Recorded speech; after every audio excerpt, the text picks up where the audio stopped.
अब हम यहाँ पर अपना द्वितीय अध्याय यानी कि दूसरा अध्याय जो है उसका हम यहाँ पर प्रारंभ करेंगे। देवताओं के तेज से देवी का प्रादुर्भाव और महिषासुर की सेना का वध, यहाँ पर हमें इस बारे में पता चलेगा। ओम मध्यम चरित्र के विष्णु ऋषि, महालक्ष्मी देवता, उष्णिक छंद, शाकंभरी शक्ति, दुर्गा बीज, वायु तत्व और यजुर्वेद स्वरूप हैं।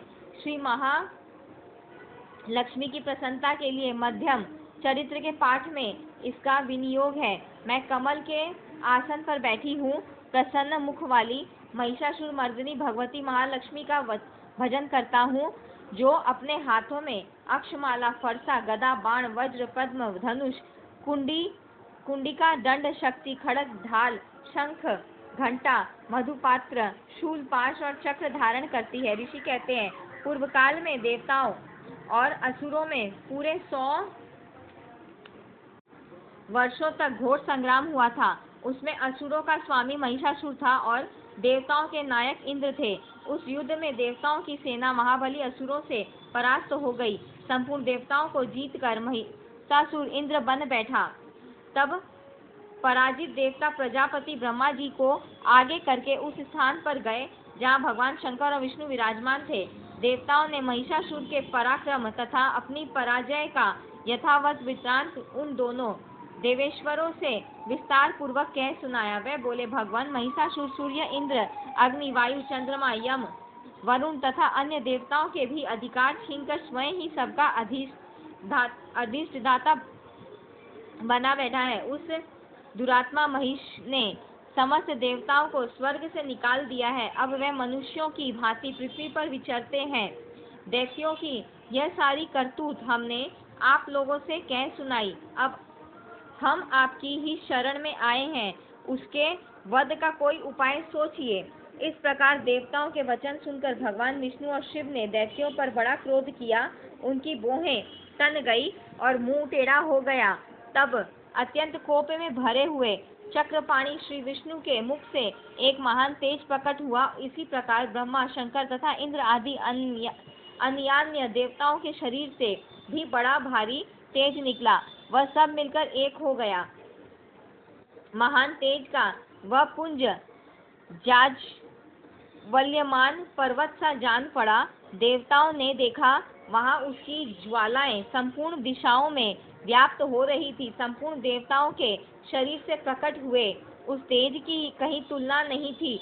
एकत्रित होने पर वह एक नारी के रूप में परिणत हो गया और अपने प्रकाश से तीनों लोकों में व्याप्त जान पड़ा। भगवान शंकर का जो तेज था, उससे उस देवी का मुख प्रकट हुआ। यमराज के तेज से उसके सिर में बाल निकल आए। श्री विष्णु भगवान के तेज से उसकी भुजाएं उत्पन्न हुई।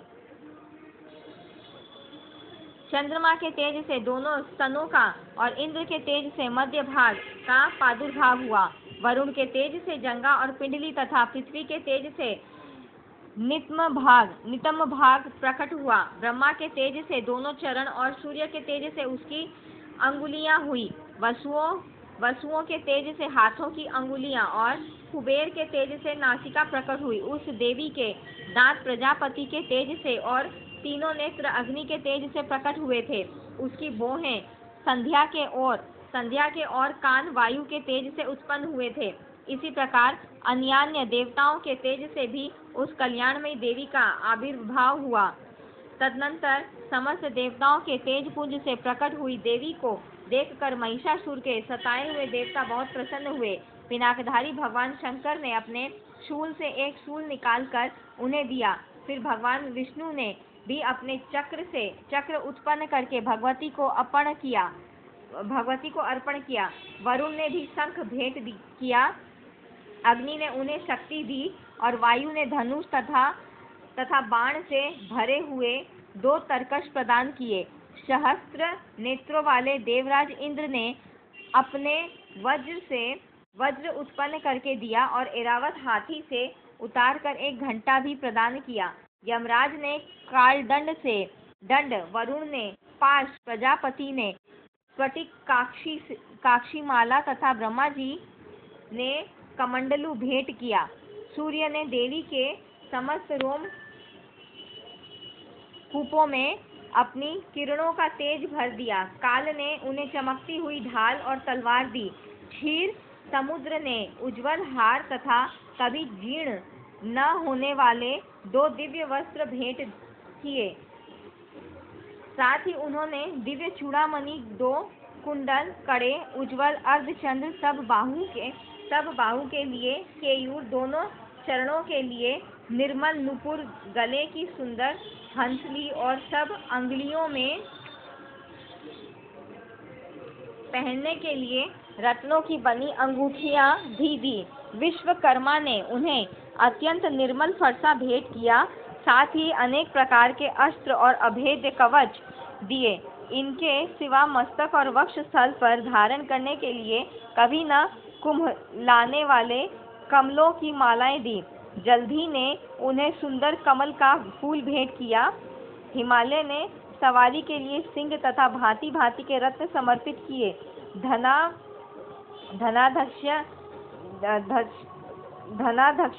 धनाध्यक्ष कुबेर ने मधु से भरा पान पात्र दिया तथा संपूर्ण नागों के राजा शेष ने, जो इस पृथ्वी को धारण करते हैं, उन्हें बहुमूल्य मणियों से विभूषित नागहार भेंट दिया।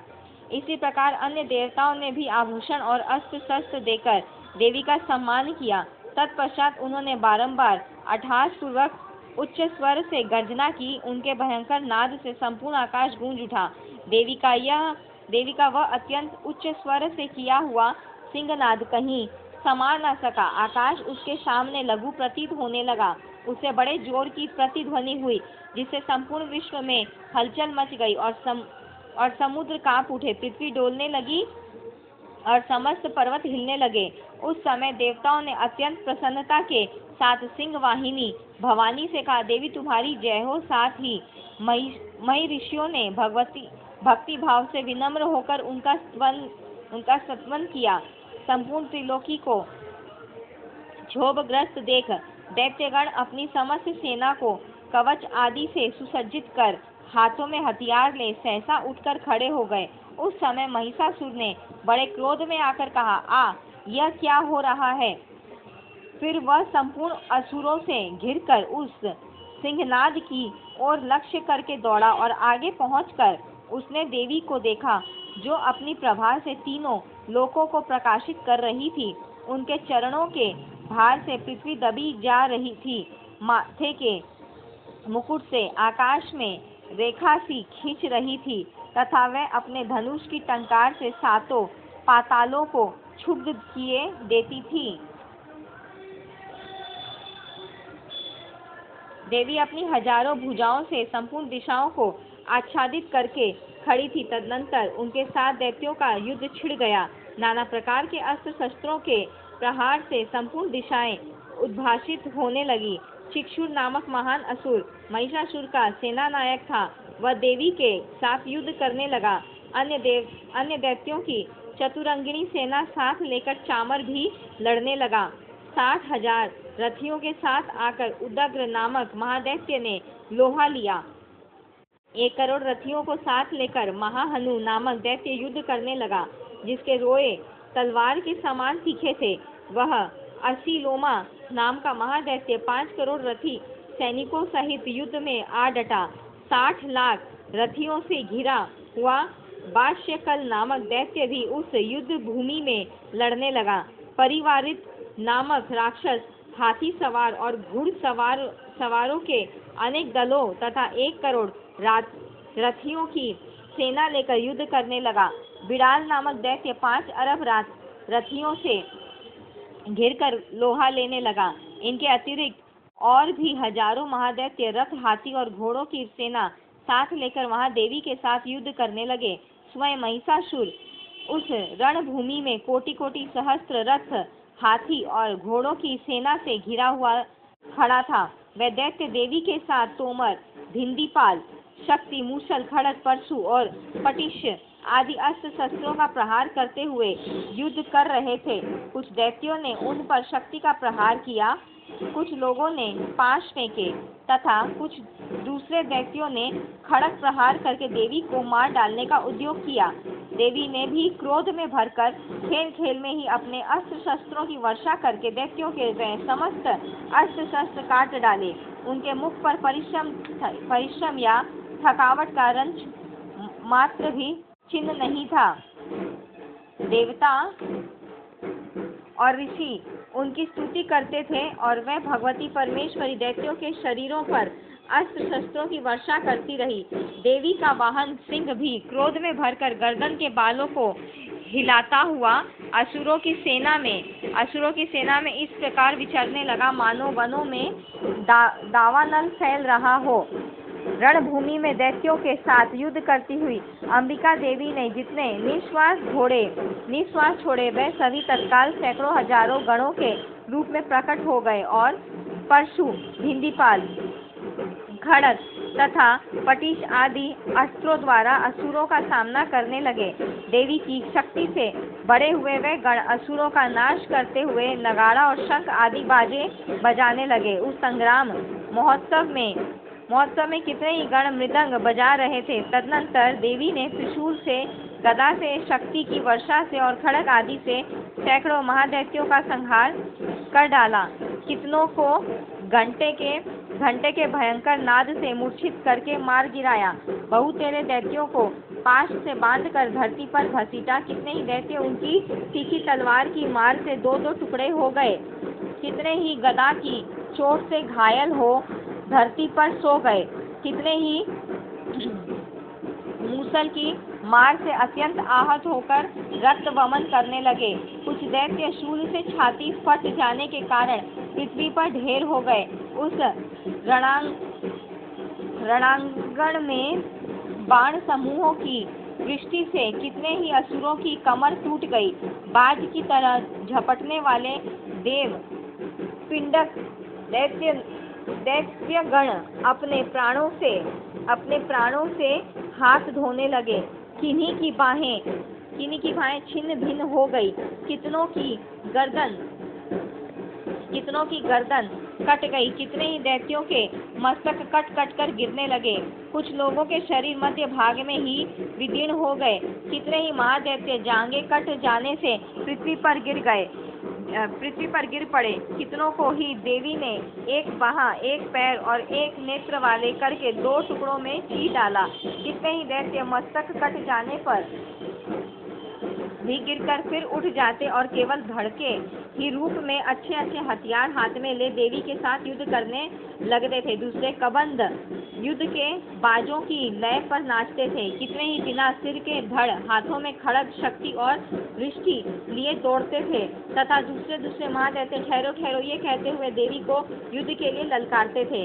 जहाँ वह घोर संग्राम हुआ था वहाँ की धरती देवी के गिराए हुए रथ, हाथी, घोड़े और असुरों की लाशों से ऐसी पट गई थी कि वहाँ चलना फिरना असंभव हो गया था।